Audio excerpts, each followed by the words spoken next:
भवतु सब मंगलम। साधु साधु साधु। जीजू, आप आनापान साधना के बाद कुछ बताने वाले थे? हम ये बताने वाले थे कि आज भैया ठठेरी बाजार में हंगामा मच गया। अरे ठोक पीट मच गई भाई, अफरा तफरा भागदड़ हो गया पूरा एकदम वहाँ पे। आजकल ठठेरी बाजार में भैया दोपहर के बाद जो है मार्केट में कुछ टपोरी टाइप के लड़के आ जाते हैं और वहाँ आती जाती हुई कन्याओं को छेड़ते हैं भाई, परेशान करते हैं। और आपने क्या किया? आपने रोका नहीं? अरे मम जी, अरे तुमको लगता है कि तुम्हारे जीजू वहाँ पे खड़े होकर के तमाशा देख रहे होंगे? अरे भैया उन आवारा लड़कों को रोकने की कोशिश की गई और मार्केट में एक श्याम सुंदर बाबू है भैया, वो अपने दुकान से बाहर निकल करके ना उन लड़कों को रोके। लेकिन जानते हो उन लड़कों ने क्या किया? अरे भैया चाकू और कट्टा निकाल करके श्याम सुंदर बाबू के ऊपर तान दिया भाई।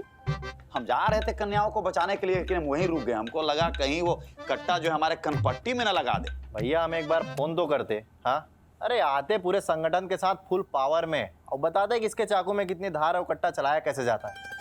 हाँ, और साथ ही विजय भैया आप हमको एक फोन कर देते तो हम दुश्मन के छक्के छुड़ा देते, एक्शन वैक्शन करते, दो चार दांत तोड़ देते, जबड़े हिला देते। अरे प्रथम बाबू, हम आपको एक नहीं दो फोन लगाते, लेकिन आपको नहीं पता है बनारस की गलियां, आप वहां लेट पहुंच पाते, तब तक विजय भैया आपके 3-4 मुक्का खा जाते। बताइए, अरे उस दिन के बाद से क्या हुआ कि श्याम सुंदर बाबू के दुकान के सामने उन लड़कों ने डेरा जमा लिया भाई। लड़कियों को बहुत ज्यादा परेशान करने लगे। श्याम सुंदर बाबू का धंधा चौपट हो गया। बताइए हमारा समाज कहाँ जा रहा है? क्या हो गया हमारे युवाओं को आजकल? जीजू, किस बात की अफरा तफरी मची थी? श्याम सुंदर बाबू को धमकाने के बाद उन लड़कों की हिम्मत इतना ज्यादा बढ़ गया भाई कि पहले तो वो बाहर बैठते थे, अब श्याम सुंदर बाबू के दुकान के अंदर डेरा जमा दिए और लड़कियों के साथ और ज्यादा बदतमीजी करने लगे, उनको बहुत ज्यादा छेड़छाड़ करने लगे। फिर क्या हुआ? ठठेरी बाजार में अधिकांश जो है लेडीज कस्टमर आती है और इस घटना के बाद लेडीज कस्टमर आने से कतराने लगी। फिर भैया उद्योग व्यापार मंडल के लोगों ने एक मीटिंग किया और डायरेक्ट जो है कमिश्नर साहब को फोन लगा दिया। अब भैया कुछ ही देर में पूरा ठठेरी बाजार में न जाने कहां से सैकड़ों पुलिस वाले आकर के भैया पूरा ठठेरी बाजार को घेर लिए। ऐसा लग रहा था जैसे पूरा ठठेरी बाजार जो है पुलिस की छावनी में तब्दील हो गया। बहुत सही जीजू, फिर क्या हुआ? फिर क्या होना था? जो लड़के शेर की तरह दहाड़ मार रहे थे भैया बिल्ली बनकर के मिमियाने लगे।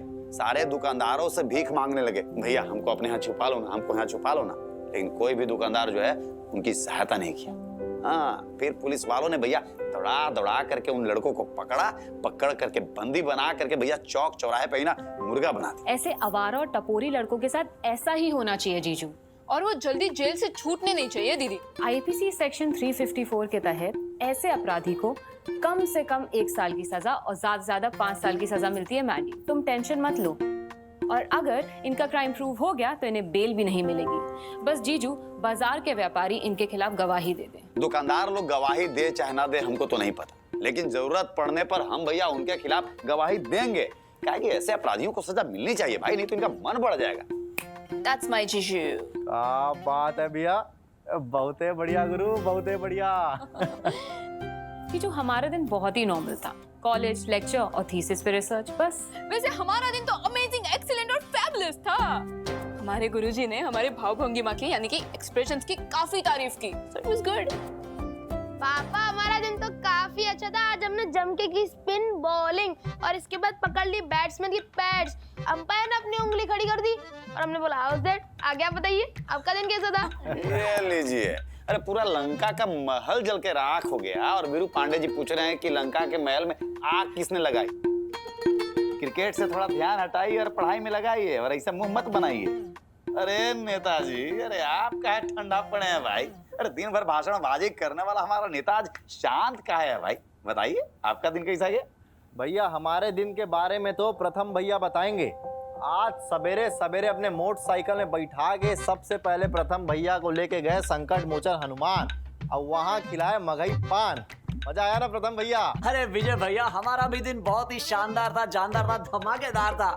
जैसा अभय ने बताया, हम भी बनारस की गलियों में बाइक दौड़ा रहे थे। अरे दौड़ा नहीं, उड़ा रहे थे। और फिर हमने खाई वो कुल्फी और साथ में खाई मगई पान और आ गए करने आना पान। अरे नेताजी, इनको मत खिलाइए ज्यादा पान, काहे कि इनको करना है अब से रोज आना पान। विजय भैया मजाकिया है बहुत। बहुत ज्यादा। जीजू, आपका ध्यान किधर है? मेल्स पढ़ने के लिए लैपटॉप तो इधर है। मंदिर। तो चलो अब करते हैं भैया शुरू मैसेज और मेल पढ़ने का सिलसिला। वैसे भी आज मौसम है खिला खिला और आसमान है नीला। तो चलिए हम आते हैं, एक दो मित्र मंडली में मीटिंग है उसे निपटा लेते हैं। और जाते जाते प्रथम भैया को भी अपने साथ लेके जा रहे हैं। कहा मोटरसाइकिल चलाने के बहुत ही शौकीन है प्रथम भैया। बुलेट का चाबी झुमा के चलते हैं मोटरसाइकिल। आइए तो ध्यान से चलाइएगा, 60-70 से ज्यादा मत जाइएगा। हम और मैंडी जाकर के अपने जी टीवी के प्यारे दर्शकों का मेल और मैसेज पढ़ देते हैं। तब तक तुम जाकर के हमारे वीरू भैया का होमवर्क करवा दो। जी जीजू, आज मैं खुद कराऊंगी वीरू का होमवर्क। चलो वीरू। वाह, क्या कॉम्बिनेशन है कॉफी और मेल का मैंडी, मजा आ गया। दैट्स कॉम्बिनेशन जीजू और कॉफी। मैंडी, हमारे प्यारे दर्शकों को पता चल गया कि हम क्या कहना चाहते हैं। हमारे प्यारे जी टीवी के दर्शकों को हमारा परिवार की तरफ से प्यार भरा नमस्कार। हमारे प्यारे दर्शकों, जीजा और साली का प्यार वाला नोकझोंक तो चलते ही रहता है। तो चलिए इस नोकझोंक को खत्म करते हुए शुरू करते हैं आपके भेजे हुए मेल मैसेज पढ़ने के सिलसिले को। तो देखते हैं आज पहले वो कौन सज्जन हैं जिन्होंने हमारा परिवार को मेल और मैसेज किया है। आइए। जीजू फर्स्ट। जी हाँ, तो आज का पहला ईमेल हमें भेजा है जहानाबाद बिहार से मोहम्मद तौफीक आलम जी ने। सलाम वालेकुम। तौफीक जी लिखते हैं, हमें जी टीवी का शो भाग्य लक्ष्मी बेहद पसंद है। हम शो की मेन लीड लक्ष्मी को उनकी शानदार एक्टिंग की मुबारक देना चाहते हैं और अगली ईद पर जहानाबाद इनवाइट भी करना चाहते हैं। तौफीक भाई, आपको भाग्य लक्ष्मी की मेन लीड लक्ष्मी की एक्टिंग पसंद आ रही है, इसके लिए बहुत बहुत शुक्रिया। और हाँ, हम आपसे वादा करते हैं कि आपका इनविटेशन हम भाग्य लक्ष्मी की लीड लक्ष्मी तक जरूर पहुंचाएंगे। तो आप भी इसी प्रकार जुड़े रहिए भाग्य लक्ष्मी और जी टीवी के साथ। बहुत बहुत शुक्रिया। अगला मैसेज हमें भेजा है नासिक महाराष्ट्र से श्री दीपक पड़ते जी ने। दीपक जी आप लिखते हैं, आप हमारा परिवार के बीच जी टीवी के दर्शक की हैसियत से काशी आना चाहते हैं। दीपक जी, बस इस मामले में हम आपकी कोई हेल्प नहीं कर सकते। तो जानते हैं क्या है महाराज, आप हर सप्ताह हमारा परिवार को जो मेल और मैसेज भेजते हैं ना, हम उन्हीं में से एक लकी ड्रॉ निकालते हैं और जो लकी ड्रॉ के विनर होते हैं उनको हमारा परिवार के बीच अतिथि बना करके काशी बुलाते हैं। तो अगला नंबर आपका भी हो सकता है, बस भेजते रहिए अपने सुझाव, अपनी प्रशंसा, अपनी शिकायत। बहुत शुक्रिया आपका। तो अगला मैसेज हमें भेजा है गाजियाबाद उत्तर प्रदेश से सुषमा जी ने। हेलो सुषमा जी। सुषमा जी लिखती है, भाग्य लक्ष्मी शो में प्लीज लक्ष्मी की ड्रेसिंग सेंस चेंज करो। सुषमा जी, जी टीवी के हर शो में कॉस्ट्यूम डिजाइनर्स होते हैं और कैरेक्टर की जर्नी और पूरा ब्रीफ देखने के बाद ही कॉस्ट्यूम्स फाइनलाइज होते हैं। पर फिर भी आपकी ये शिकायत हम भाग्य लक्ष्मी के क्रिएटिव टीम तक जरूर पहुंचाएंगे और हम उनसे निवेदन करेंगे कि लक्ष्मी के कॉस्ट्यूम्स पर रिविजिट करें।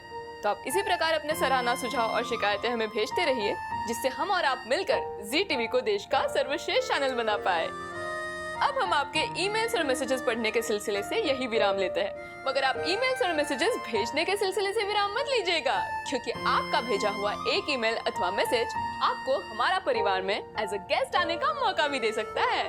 तो चलिए अब हम आपको आज शाम जी टीवी पर प्रसारित होने वाले सभी शोज की फटाफट से जानकारी दे देते हैं। तो आज शाम ठीक 7 बजे प्रसारित होगा एक शो लाजवाब, जिसका नाम है बस इतना सा ख्वाब। चलिए देखते हैं इस शो की कुछ झलकियाँ। कहाँ ले गए थे पापा? हम काम वाम नहीं करेंगे। जो करना है करो मम्मी, हमारा भी आपके जैसा ही हाल होगा। आप अपने लिए तो कभी नहीं कर सकी, लेकिन हमारे लिए तो एक काम कर दो, प्लीज पापा को ट्रीट के लिए मना लो। अनिका अपना बर्थडे अपने फ्रेंड्स के साथ मनाना चाहती है। हमारे पास फिजूल खर्ची के लिए कोई पैसे नहीं। जब देखो कोई ना कोई नई खर्चे की एप्लीकेशन लेके पहुंच जाती है। अनिका का दिल नहीं तोड़ सकते, मगर उनके खिलाफ भी नहीं जा सकते। शाम 7:30 बजे देखिए शो कैसे मुझे तुम मिल गए। भाई आपको दिखाते हैं इस शो की कुछ झलकियाँ। तुम्हें नहीं लगता तुम्हारा विराट के साथ ऑब्सेशन थोड़ा ज्यादा हो गया? आगे आगे देखो, ऐसा जाल बिछाऊंगी वो लोग उस जाल से बाहर निकल ही नहीं पाएंगे। सो मिस्टर विराट सिंह आहूजा तुम्हें तुम्हारे घर तक छोड़ने गए थे? हाँ, उसने मेरे साथ जबरदस्ती की है मैम। मैंने उसे रोकने की भी बहुत कोशिश की, पर वो नहीं माना। उसने मुझे बहुत मारा है मैम। ये लोग मेरे बेटे के साथ गलत कर रहे हैं, ऐसा कैसे कर सकते हैं? अगर उसे औरतों की इज्जत करना सिखाया होता ना आपने, तो ये दिन नहीं देखना पड़ता आपको। रात 8 बजे देखिए शो भाग्य लक्ष्मी।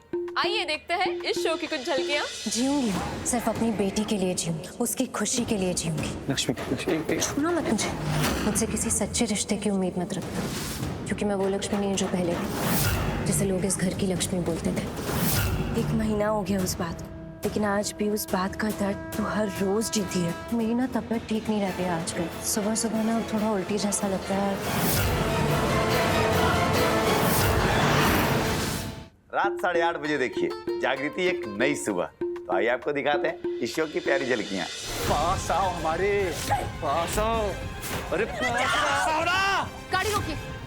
आज हमसे तुम्हें कोई नहीं बचा पाएगा। तू हटिए। मरने आई है ना तू, आज तेरी ये ख्वाहिश पूरी करता हूं मैं।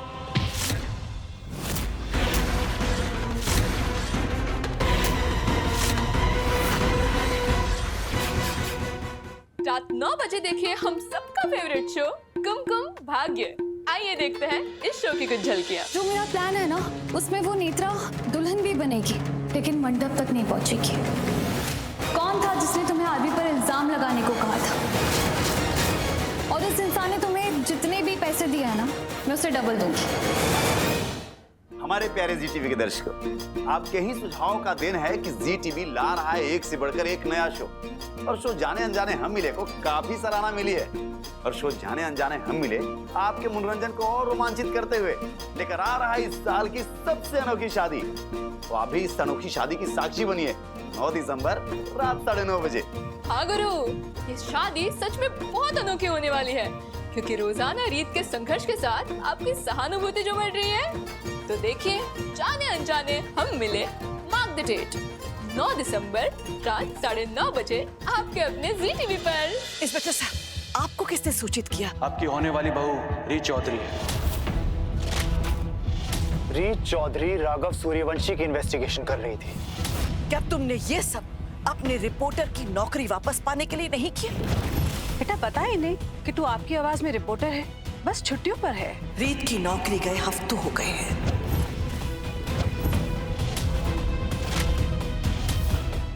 रात 10 बजे देखिए शो कुंडली भाग्य।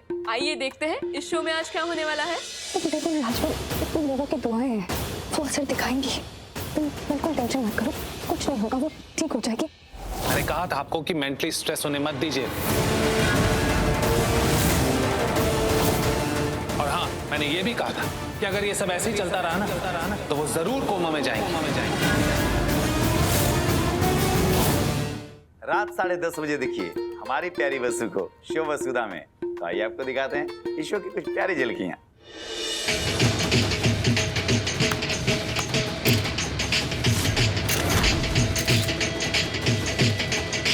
मेरे को पूरा प्लान याद है ना?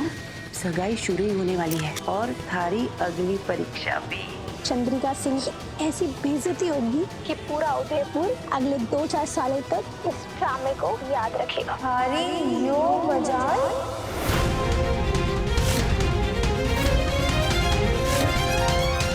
हमारे प्यारे जी टीवी के दर्शकों, आपके मेल्स और संदेशों से हमें हर दिन एक नई ऊर्जा और शक्ति प्राप्त होती है। आपके प्यार भरे सुझाव और विचार हमेशा हमें नए नए आइडिया देते हैं और उन्हीं विचार से और उन्हीं से प्रेरित होकर जी टीवी अपने नए शोज की नींव रखती है।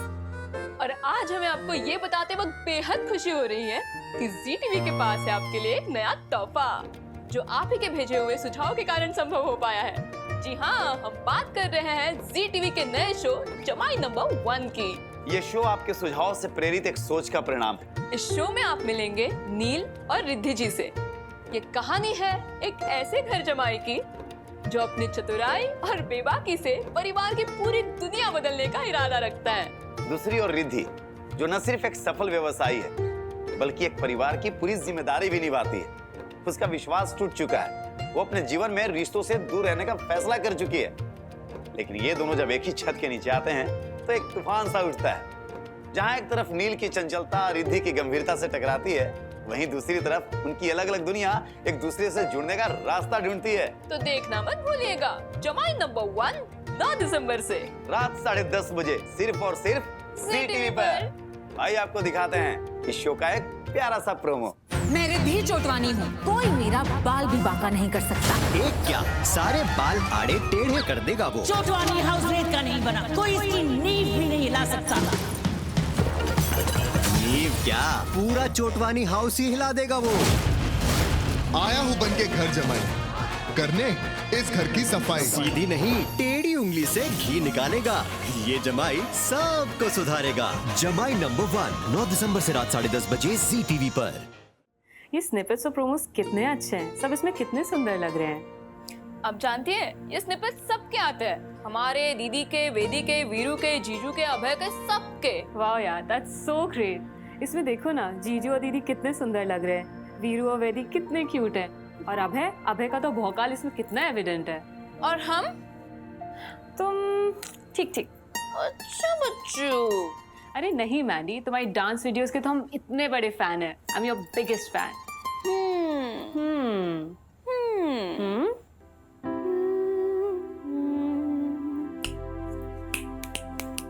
कुछ अपने कहेंगे, कुछ आपकी सुनेंगे, ये नोक झोंक ऐसे बस चलते रहेंगे। दिखाएंगे हम अपना परिवार, हमारा परिवार, हमारा परिवार। क्या बात है भैया, हमारे घर में गायक पनपने लगे हैं अब समझ में आया मंजे। तुम जी टीवी पे सारेगामापा देखती हो ना, उसी का असर हो रहा है। बोलो तो ऑडिशन करवा दे, सारेगामापा में भिजवा दे। जीजू नेक्स्ट सीजन पूरी तैयारी के साथ, एकदम रियाज के साथ चले जाएंगे सारेगामापा। कॉन्फिडेंस अच्छा है तुम्हारा मंजे। पापा, शिवानी मौसी ने हमसे प्रॉमिस किया था कि अगर हम अपना होमवर्क टाइम पर कंप्लीट करेंगे तो वो हमें बच्चों से संबंधित एक कहानी सुनाएंगी। क्या बात कर रहे हो वीरू? अरे तो जिसका नाम है शिवानी, वो कैसे नहीं सुनाएगी बढ़िया सी कहानी? बेटा होमवर्क कंप्लीट कर ली है? हाँ पापा, आखिरी की लाइन बची, उसे हम कंप्लीट कर डालेंगे, अब चिंता काहे करते। अरे छोड़ो बेटा, आखिरी की लाइन, इधर आओ। नहीं, हम तो होमवर्क कंप्लीट करके आएंगे, वरना मौसी हमें कहानी नहीं सुनाएंगी। अरे बेटा तुमको कितना समझाएं, एक लाइन बाद में भी कर लेते, लेकिन तुम भी जिद्दी हो गया। वैसे पापा, हाँ। हमारा लोकेशन मैप दिखा रहे कि हमें यहाँ से लेकर वहाँ तक आने में कम से कम 2 फीट लगेंगे, तो हमें कितना समय चाहिए पहुँचने के लिए? बेटा बोलो तो हेलीकॉप्टर लेके आ जाते हैं, बैठाएंगे और लैंड करवा देंगे, सीधे कहानी सुन लेना करके। अगर हम हेलीकॉप्टर में बैठे ना, तो हेलीकॉप्टर की ही सैर करते रहेंगे और हवा में ही रह जाएंगे। हमें तो कहानी सुननी है, हम तो अभी आ रहे। आइए बेटा आइए। बड़ा जल्दी फास्ट आ गए एकदम, हमको लगा 1-2 दिन लग जाएगा आपके चाल को देख करके। चलिए शिवानी जी, अब सुनाइए कहानी अपनी जुबानी। तो कहानी शुरू करते हैं। स्मृति और वेदा बहुत पक्की सहेलियां थीं, रहती भी अगल बगल में थी।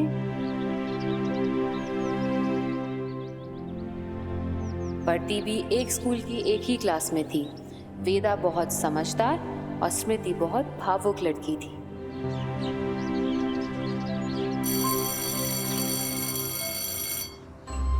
एक दिन दोनों जब स्कूल से वापस घर जा रही थी, तभी एक आदमी उनके पास आया और उनसे पूछा, तुम में से स्मृति कौन है?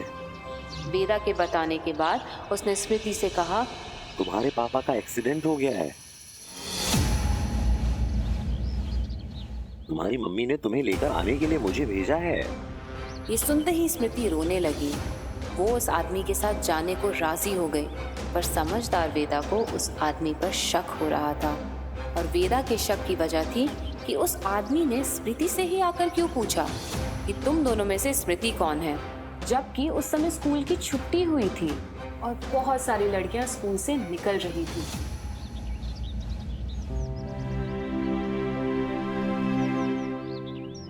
रोती हुई स्मृति अपने पापा की हालत के विषय में पूछने लगी, तो उस अनजान आदमी ने बहुत बढ़ा चढ़ा के बताया कि तुम्हारे पापा को बहुत चोट आई है, बहुत सारा खून बहा है, उनके बचने की उम्मीद बहुत कम है।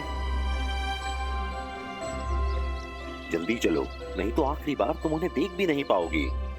रोती हुई स्मृति उसके साथ चलने को राजी हो गई। पास ही उस आदमी की बाइक खड़ी थी। स्मृति उस अनजान आदमी के साथ बाइक की ओर बढ़ने लगी। वेदा ने रोकने की कोशिश की, पर भावुक स्मृति उसकी सुन ही नहीं रही थी। वो रोते ही जा रही थी। तभी समझदार वेदा ने अचानक से उस अनजान आदमी से पूछा, अंकल, आपको स्मृति की मम्मी ने भेजा है ना? उस अनजान आदमी के हाँ कहने पर वेदा ने कहा, तब तो स्मृति की मम्मी ने आपको कोड नंबर भी बताया होगा। वेदा की बात सुन के वो अनजान आदमी बुरी तरह चौंक गया। उसने पूछा, कोड नंबर? कैसा कोड नंबर?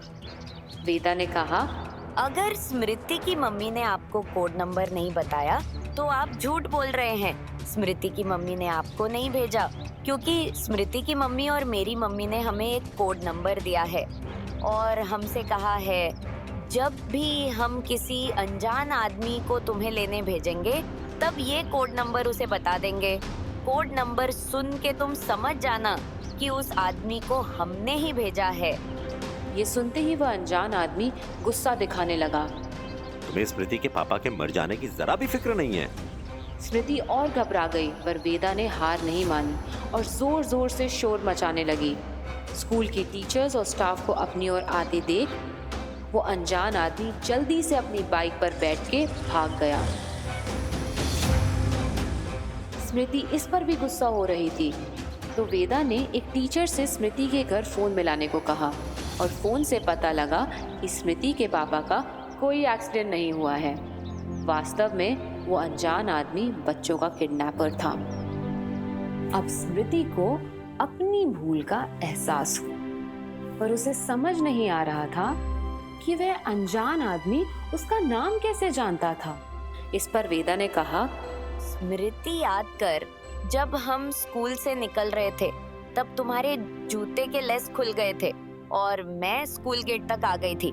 मैंने वहीं से चिल्लाकर कहा था, स्मृति जल्दी कर, देर हो रही है।